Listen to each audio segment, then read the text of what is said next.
In this video, I will discuss and demonstrate the importance of vision when it comes to creating your own images and show you how I used off-camera flash photography to create this image. So hi everyone, this is Jiggy, a portrait and wedding photographer from the Philippines, and welcome to the channel. So before anything else, if you guys haven't subscribed to the channel and would want to learn more about off-camera flash photography or maybe just photography in general, then this channel is for you. So you might want to consider subscribing, and while you're at it, click that notification bell so that you get notified every time I upload a new video. And if you want to see more of my images, you could always find me on Instagram. It's at Jiggy Alejandrino. So as I said in my intro, in today's video, I will discuss the importance of vision in creating your images.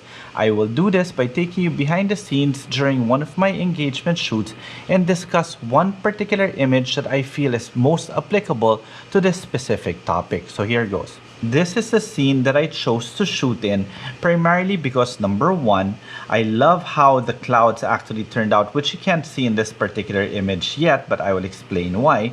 And also I liked it the fact that they were surrounded by water, which has a specific reason. Alright, so let's start it off with this one. Whenever you are shooting, it's not enough for you to just pick up your camera and shoot. You've got what you call pre-visualization. Every photographer always has a vision in his head. It's not about, oh, this is a nice place to shoot and I'll shoot here. Oh, this is nice, I'll shoot here. No, you ask yourself, why do you want to shoot here? Why is this particular place so beautiful? What do you want to do with it? Especially if you're shooting in with off-camera flash. Now, for me personally, I chose this particular location because I wanted, first and foremost, to cover the sun. Now, normally when you're shooting during sunset, you would want the sun seen. But for me personally, I don't want the sun in the shot because it distracts the viewers from the particular image because the sun becomes the brightest part of the particular image. And for me to underexpose and get that sun in proper exposure, I would completely underexpose the entire scene, which I did not want to do. So I positioned my couple right here to cover the sun. You could see in this behind the scenes photo, this is basically the proper exposure without any flash. All the highlights here were blown out. And again, as I said earlier, I had the water element here, and there again is a specific purpose to that.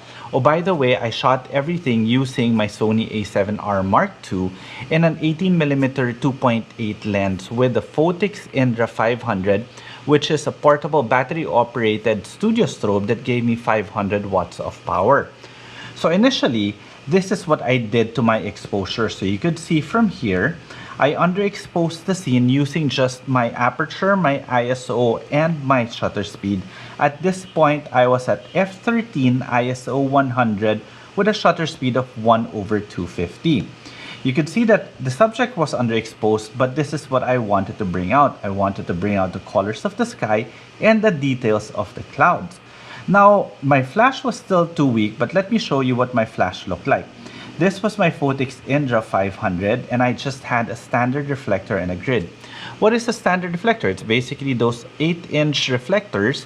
It's not really a very soft modifier, but since I was shooting wide, for me the direction of the light and the focus of the light is more important than the quality of the light because you don't really see it. It's important that I just have light focused on my subject.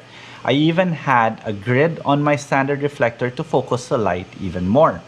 Now, from this image, this was actually my final composition, which personally I loved already. Now, let me go back to the importance of the water and the importance of vision.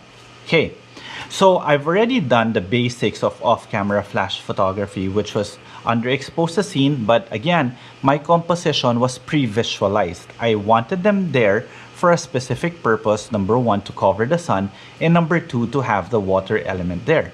What is the importance of the water element, you may ask? Well, to be honest, I wanted to give the feel of a landscape photograph with people in it. However, for me, not being a landscape photographer, I had to understand how the landscape aspect would actually work.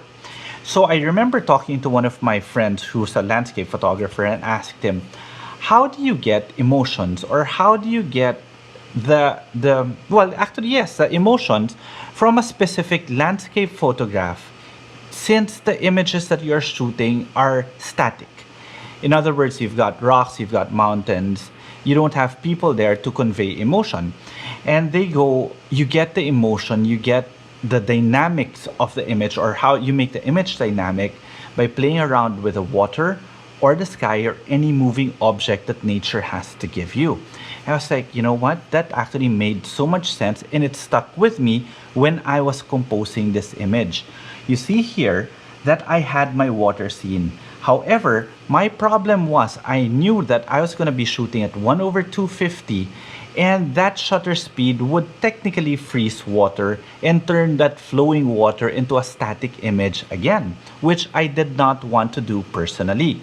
So that's why, as I said, vision is very, very important, because even before I click the shutter or post my couple there, I actually, excuse me, I actually had a vision in mind already of what I wanted to do with my composition, with the sun, how I was going to compose it, and what I was going to do with the water. So this is the importance of this particular image. You could see that for us to get there, she had to take out her heels because this was a bit precarious. So while they were putting on their heels, I established this shot.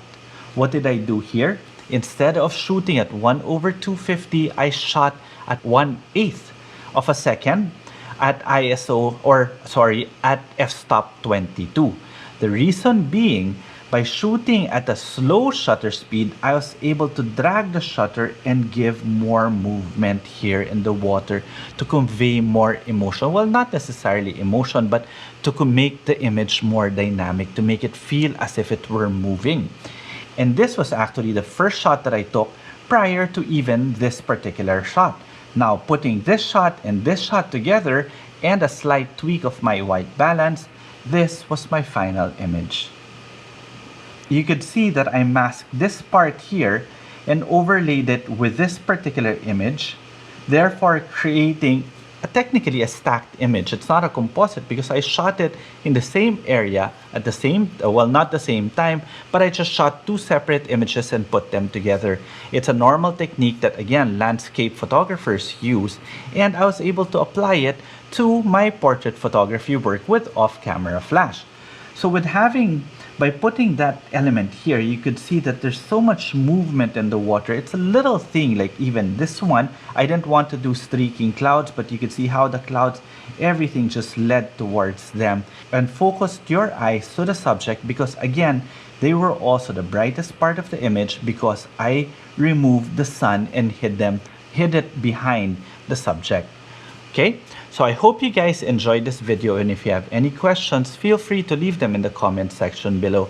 And I hope I was able to explain properly why vision is very, very important when it comes to creating your own images. In other words, just to give you a really brief recap, it is very important that you know exactly what you want to shoot even before you pick up the camera or before you compose your subject. So for me, before I made them go into that rock, I determined that that rock would be perfect because they would be covering the sun. I also wanted the water element there, therefore I composed it that way. And bringing in some techniques from landscape photography, I was able to give a bit more movement in the water, which made, for me personally, the image a bit more dynamic. So if you like this video, again, please do like the video, subscribe to the channel, and while you're at it, click that notification bell so that you get notified every time I upload a new video. Now, if you want to see more of my images, you could always follow me on Instagram. It's at Jiggy Alejandrino. Okay, till the next video.